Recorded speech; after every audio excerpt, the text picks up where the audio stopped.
reason why it's useful to understand your personality is because I think it gives you a better crack at finding someone that you can actually live with over the long run. And here's the bare bones of the psychometric model of personality. So we'll call it roughly the Big Five model. And the reason it's called the Big Five model is because the psychometric investigations have indicated that you can specify human personality along 5 basic dimensions. You might ask, well, what exactly is personality? And well, that's partly what we've been trying to wrestle with the entire course so far. And I would say, or what exactly is a trait? Think of a trait as an element of personality. And I think the best way to think about a trait is as a sub-personality. There are describable, stable elements that characterize you, that are elements of your being. So in the personality domain, using descriptive items, you don't. You get 5 dimensions. And and what are these dimensions exactly? Well, you could think about them as, I think of them as sub-personalities. But here's some other ways of thinking about them, because we want to flesh this out a little bit. You could think of them as a frame of reference. They're useful to understand your Big Five traits as far as I'm concerned. Actually, that's why I have you do that exercise that you're supposed to do for this class that helps you identify your faults and virtues.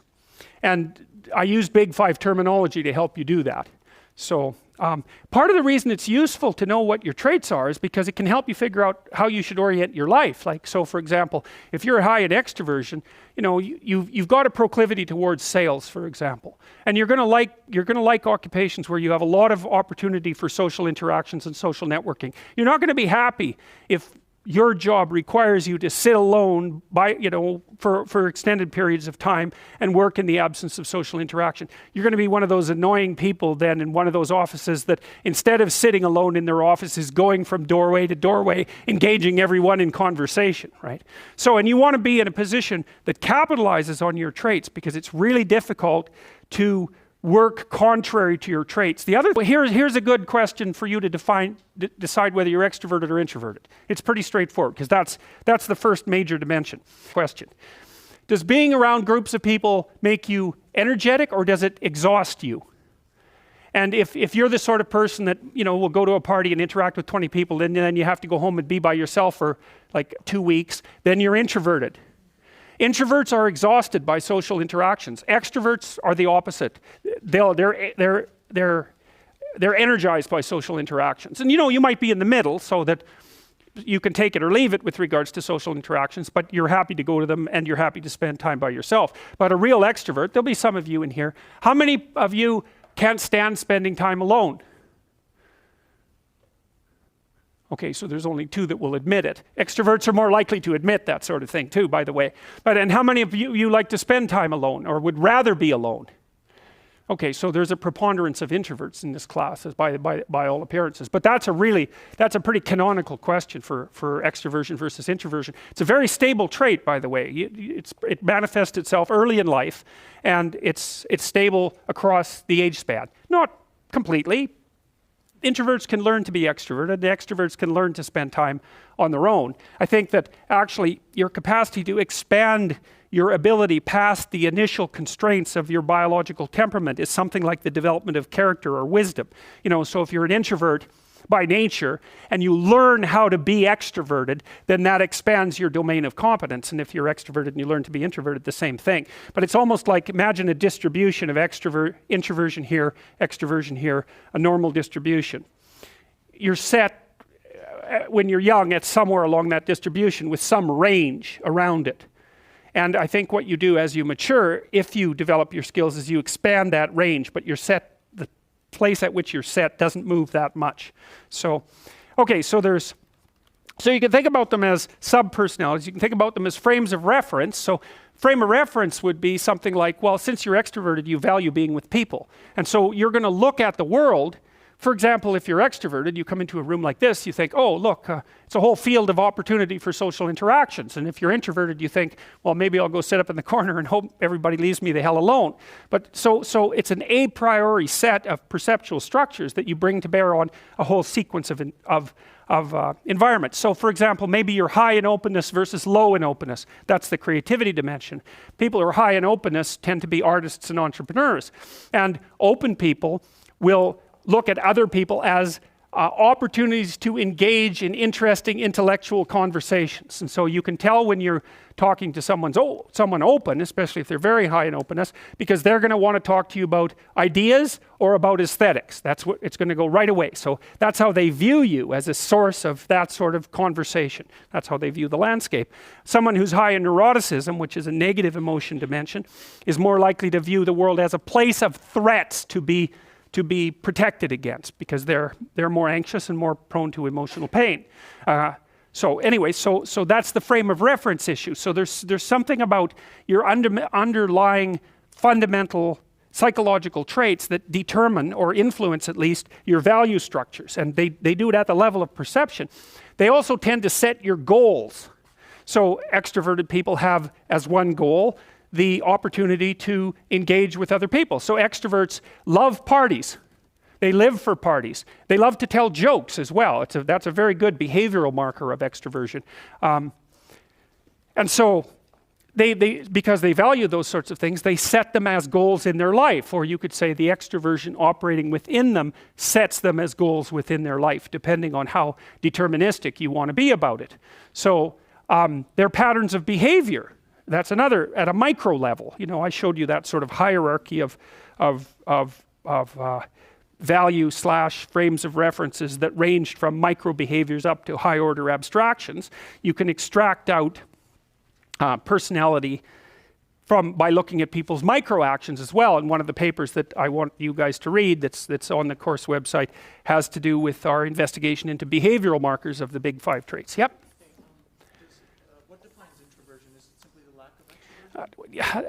Maybe. We don't know exactly. I'll get back to that. At the moment, that's kind of what it looks like, is that introversion is something like the absence of extroversion. But let me explain extroversion more particularly. It'll make more sense. Okay.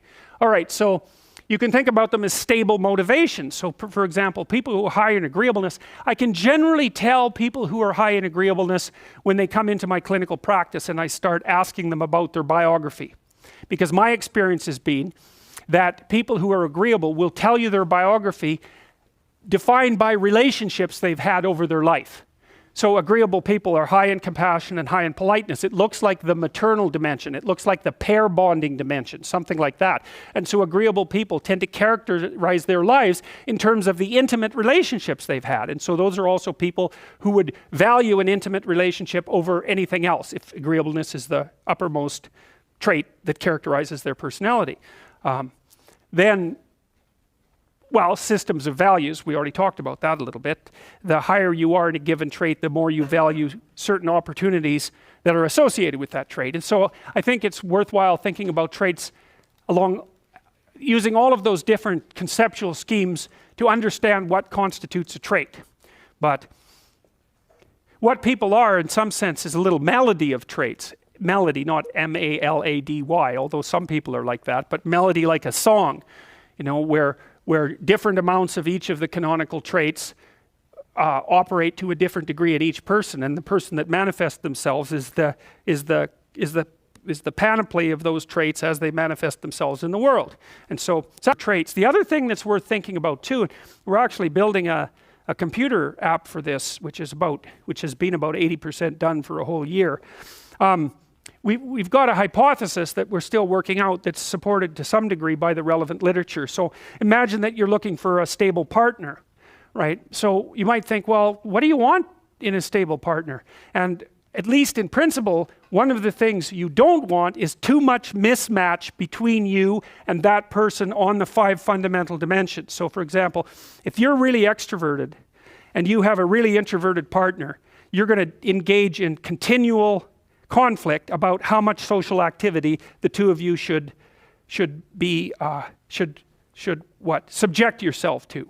And it's very, very difficult for people who widely differ on those dimensions to come to consensus, because it's not just a matter of opinion, right? It's really a matter of different, if you're looking at extremes, of really different types of people. And the thing about introverts is they just don't enjoy large-scale social interaction that much. One-on-one, they're often fine, but in a group, they don't like that, and it tires them out. Whereas a real extrovert, it's like you isolate them and they just wither on the vine, because a huge part of what actually motivates them in a positive way is tangled up with social interaction.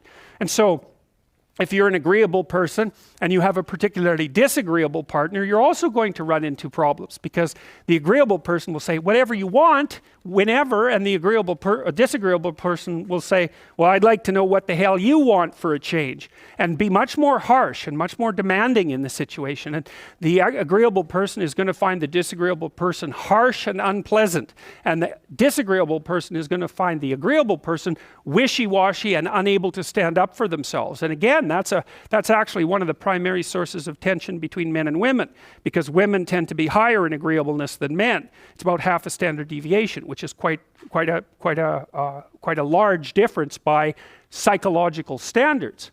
And so what that means, I probably haven't got the statistic quite right, but I think I've got it about right. What that means fundamentally, just so you have some sense of how large an effect that is that if you have a group of men and women and you pick out random pairs, the woman is going to be more agreeable than the man 60% of the time. So that's not an overwhelming proportion, but it's reliable, and it's quite large by psychological standards. So there's the problem with agreeableness. With conscientiousness, well, if you're conscientious, you're industrious and orderly. And orderly people seem to be sensitive to disgust, which is something we'll talk about in detail later. We've had a hard time specifying exactly what makes industrious people industrious, because it's hard to come up with an animal model for that sort of thing, and there's no theoretical model. But our latest idea is that, it's not my idea, it's actually the idea of my graduate student, Christine Brophy, is that industrious people find it unpleasant and unsettling to not be doing something. So it isn't so much that industriousness makes them happy or fills them with positive emotion. That would be more extroversion, right? Because extroversion is the positive emotion dimension. It's that industrious people can't stand sitting around doing nothing. And you know, this is speculation, but you know, human beings are obviously always engaged in the exchange of labor, especially the reciprocal exchange of labor. And you can imagine that in a community where everyone knows everyone, the people who work hard are going to be pretty irritated on a fairly chronic basis with the people who are completely unproductive. And my suspicions are that plenty of people who were completely unproductive in the history of the evolution of our species were wiped out by people who were unhappy with their lack of productivity. And so I think, generally speaking, human beings have this sense of ethical obligation with regards to one another to share labor. And people who are conscientious really, really feel that. So they feel bad if they're not busily working on something that's productive all the time. And so the advantage to being with someone conscientious is, well, they're going to work like mad, but the disadvantage is they're going to work like mad. So, you know, if you're looking for a partner that you want to relax with or have fun with, or who isn't uptight, then a conscientious person is probably not a very good choice. On the other hand, if you're a conscientious person and you're living with someone who's really unconscientious, that's good, because they might be able to help you relax, but you're not going to be happy with them because they don't work nearly as hard as you do. But even worse, on the orderly dimension, you know, some of you have had roommates and maybe you're more orderly than your roommate. What does it mean? It means you're annoyed by mess before they are. And you don't have to be annoyed by mess much before your less orderly roommate for you to be the one that's always running around picking things up. And so actually, one of the things that's emerged from the psychometric analysis is that women are slightly more orderly than men. And I suspect that has something to do with the, what would you call it, inequitable distribution of housework. Because even if imagine that your proclivity is to be triggered by disorder 25 seconds before your partner's. Well, you're going to end up, it doesn't take much difference for you to be the one that's always concerned about the mess first. So anyways, and so if you're a really orderly person and you live with a disorderly person, well, good luck getting along with them. They're going to regard you as like uptight and over concerned with details and unwilling to relax, that's for sure. And they're going to regard you as, well, just a bloody mess. And how can anyone possibly live with someone like you? And so another reason why it's useful to understand your personality is because I think it gives you a better crack at finding someone that you can actually live with over the long run. And we don't know what the optimal, I don't think you want to live with someone who's exactly like you, because then both of you have the same strengths and weaknesses. And there's a bit of a problem there, right? Because maybe an agreeable person can use a bit of a disagreeable person around them to balance each other out, and vice versa, right? So we don't understand the optimal balance for long-term thriving in a relationship, but I think we do understand the fact that if you're too different in your traits, that where you're different is going to constitute a chronic source of conflict. So anyway, so you can think about that. So, all right, so how have psychologists studied personality? Well, I'm going to talk most about the statistical psychometric approach to begin with, but there are other approaches that we will talk about as well. So let me give you the background on the self-report methodology first, because it's really formed the backbone of psychological research into personality. So imagine that you took a comprehensive sample of all the descriptive adjectives in the English language. Now, it's trickier than you think, because actually what constitutes an adjective isn't that easy to determine, because many words have forms that are adjective, verb, and noun, depending on how the same word is written out. So distinguishing adjectives from verbs or adverbs turns out to be more difficult than you might think. But let's just say, for the sake of argument, that you could collect all of the descriptive adjectives in the English language, and that then perhaps you decided, because you don't want to use all of them, you decided that you were going to use the most common 1,000 of them. And there are tables that enable you to look up the frequency of words. And it turns out that in common parlance, it's like 5% of the vocabulary of English language accounts for 95% of the usage. It's an example of this phenomena called the Pareto distribution, which we will talk about later. So, in fact, most discourse is done with 500 words. You can get about 80%, something like that, of speech in terms of single word comprehension with 500 words. So let's say you took you took all the descriptive adjectives, and then you took the ones that were the most common 1,000. And so here's the hypothesis part. And this is a critical thing to know. This is called the linguistic hypothesis. And the linguistic hypothesis is that variation in personality among human beings is of sufficient import so that it's become accurately coded in the lexicon. So what that means is that, roughly speaking, is that over the course of the evolution of any language, we'll use English as the example here, descriptive terms have been generated that actually do cover the variation in personality, and that essentially cover them without bias. Now, that's a hypothesis. Actually, it's an axiom. It's because the hypothesis is, in some sense, it's not exactly testable. We'll leave that aside for now. It's testable a little bit, but not easily. So that's the first thing you have to accept. You have to accept that it's possible to extract out what constitutes personality by looking at the linguistic representation of descriptors insofar as they're encapsulated in language. Okay, so when people talk about trait models like the Big Five being comprehensive representations of personality, that isn't exactly what they mean. And you need to know this. What they mean is that it's a comprehensive representation of personality insofar as personality has been encapsulated in language. There may be elements of personality that we haven't been able to talk about, or we don't know how to talk about, that are of crucial importance. And there may not be, but the Big Five theorists assume that there aren't. All right, so that's a limitation of the theory.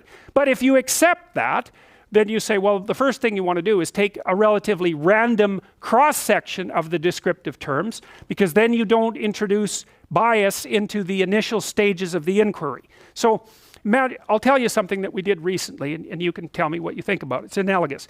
We were trying to study political correctness.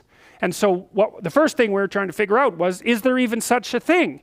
Because if you look at the political dialogue, what you find is that people on the side of the political spectrum who have been defined as politically correct tend to say that it doesn't exist, and that category is just a pejorative term that was invented by people who hold alternative political opinions. And so the first question is, well, what do you mean does it exist? What do you mean by exist?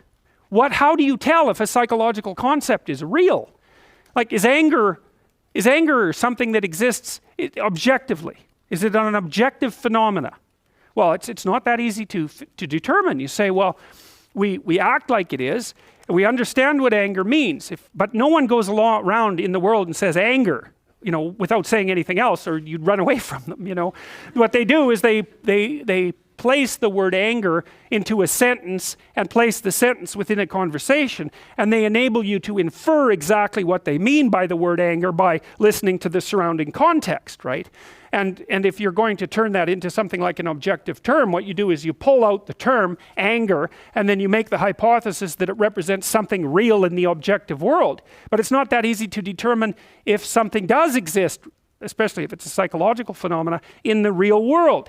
What do you mean by exist? That's the problem of construct validation, okay? So that's another term you really need to know if you're interested in experimental psychology, especially on the personality end. A construct is a representation of something psychological that hypothetically exists objectively. How do you establish its existence objectively? Well, does fear exist?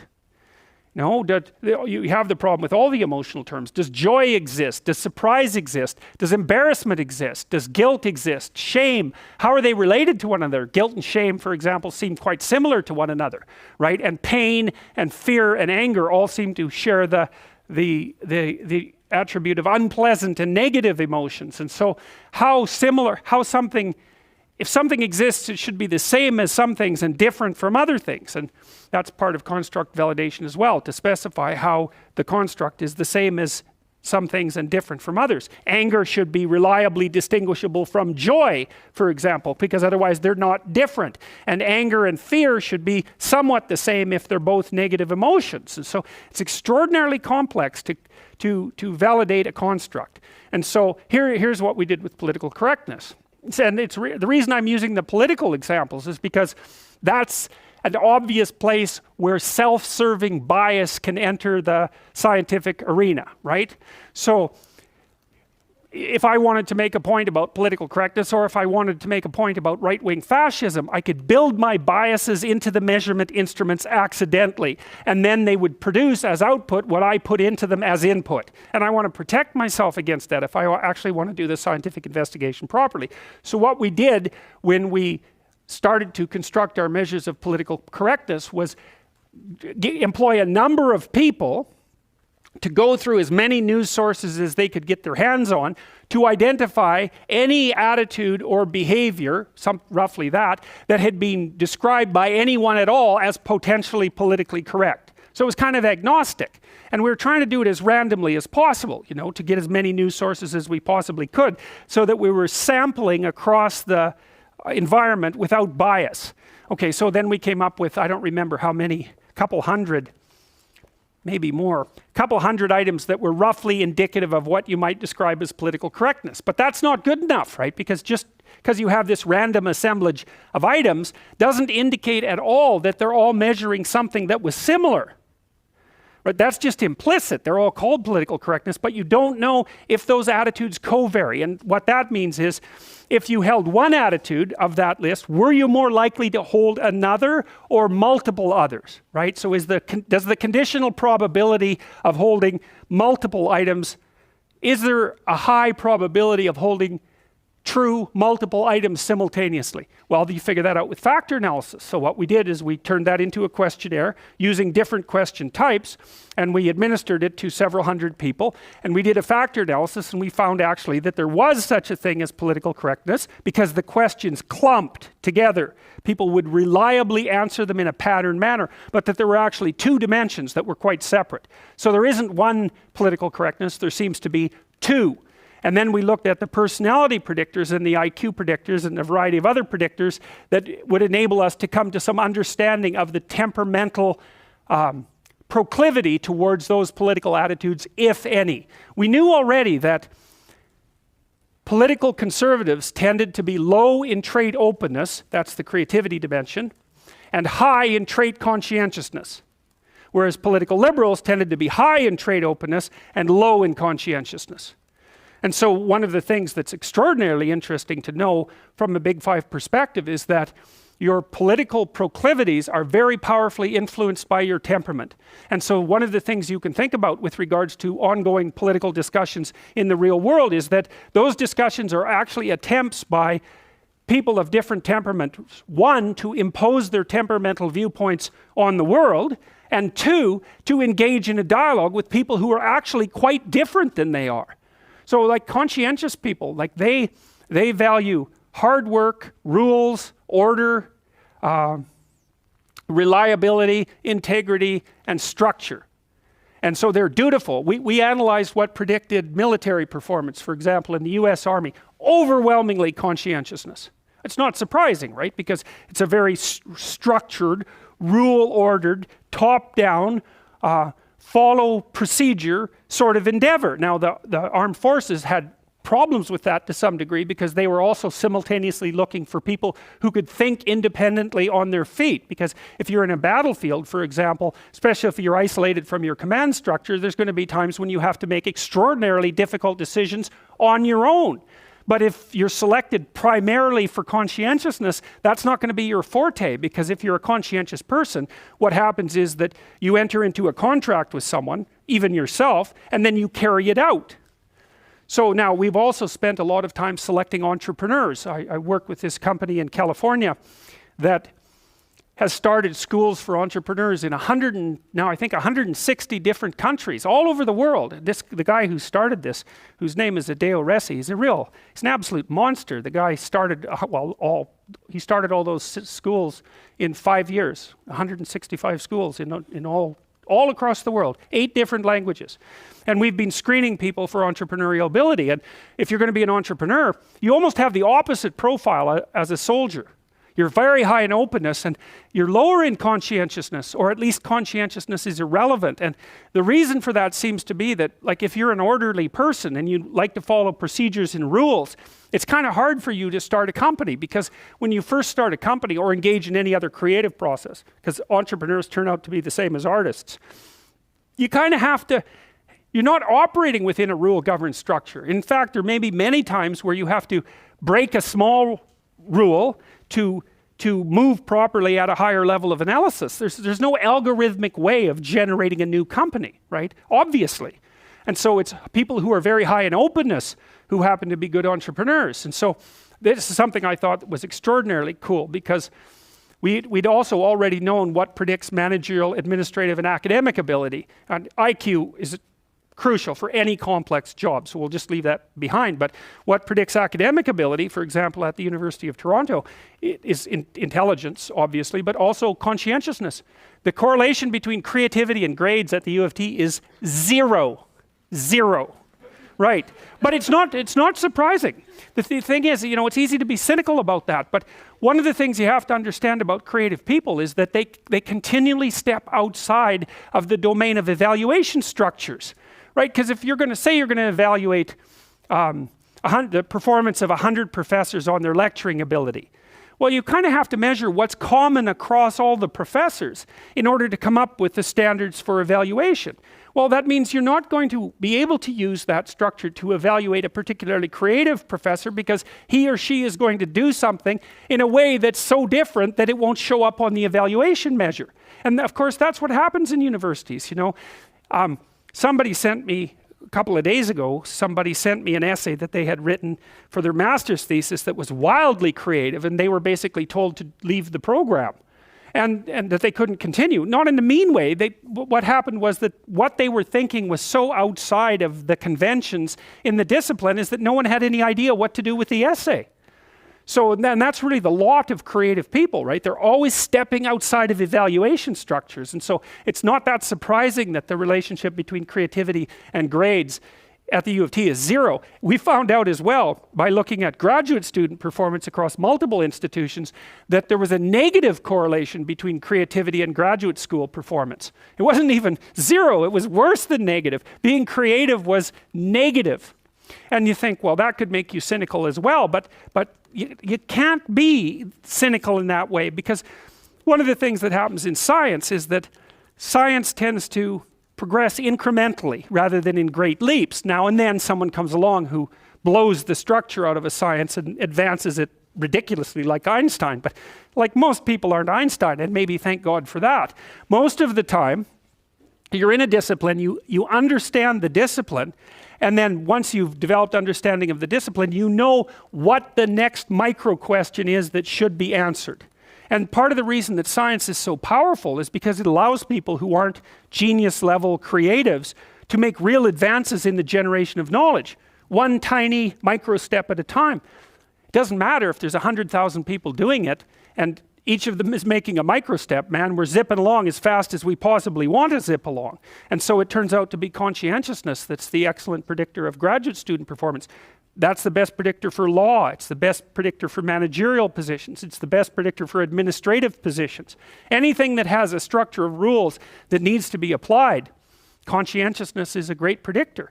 So, but it's not good for predicting artistic ability or entrepreneurial ability. And that's also really important because one of the things, this is partly why bureaucracies stultify, right? Because what happens is as they develop, they get chock full of conscientious people with a few psychopaths thrown in there just for good measure. They get chock full of conscientious people busily zooming efficiently down a single track, and then all of a sudden the landscape shifts and they're going very, very efficiently in exactly the wrong direction, and then the whole bloody thing falls apart. So you need to have some creative wingnuts in your organization to come up with completely absurd ideas that might just on the off chance be true. And so creativity is strange in that manner too, because it's a high risk, high return game. You're a lot safer in your life to find a functioning entity and to operate as a cog within it, as long as the entity keeps functioning. Because if you're creative and you go off on tangents all the time, there's some probability that one of those tangents is going to be exactly what is needed at the time, and you're going to become hyper successful as a consequence. But there's much more probability that even though some of your ideas might be highly valuable, the probability that this is the right time and place for them is extraordinarily low. So to produce a successful creative product, for example, in the marketplace, you need a ridiculous combination of creativity so that you keep generating ideas, and then a network around you of people who have skills that you don't, and then the production of a product, let's say, whatever that happens to be, that's actually in demand by the marketplace at exactly that moment, and that someone else hasn't already done better. So the sensible thing to tell anybody who wants to be creative is, that's stupid. You shouldn't do it. It's your probability of success is so low that it's better just to do something sensible. But the problem with that is that creative people can't do that because they're creative. And if they shut down their creativity, it's like an extrovert who's gone to live in in an isolated cell. A creative person who isn't being creative, they just wither and die. So they're stuck with it. But it is a high risk, high return strategy. So probably better if you want to be creative, or if you are, and you should take this advice to heart because I've been watching people for a long time. If you want to engage in a creative pursuit, you should find something stable to do that will generate you an income, and you should pursue the thing that you're creative about on the side, because monetizing creative production is so bloody difficult that, especially now, especially in artistic domains, generation of music and that sort of thing, is you just have no idea how many million songs there are on the internet. And the vast majority of them, commercially available, get downloaded 0 times. I think there's 80 million songs or something like that on the net. And I believe it's something in the neighborhood of 70 million get downloaded 0 times. And then there's 100 that get downloaded 350 million times. And so those people are wildly successful and everyone else collapses in failure. Yep. Does high creativity necessitate low conscientiousness? No. We'll talk about that more. Okay, so that's not a bad overview for initial foray into psychometrics.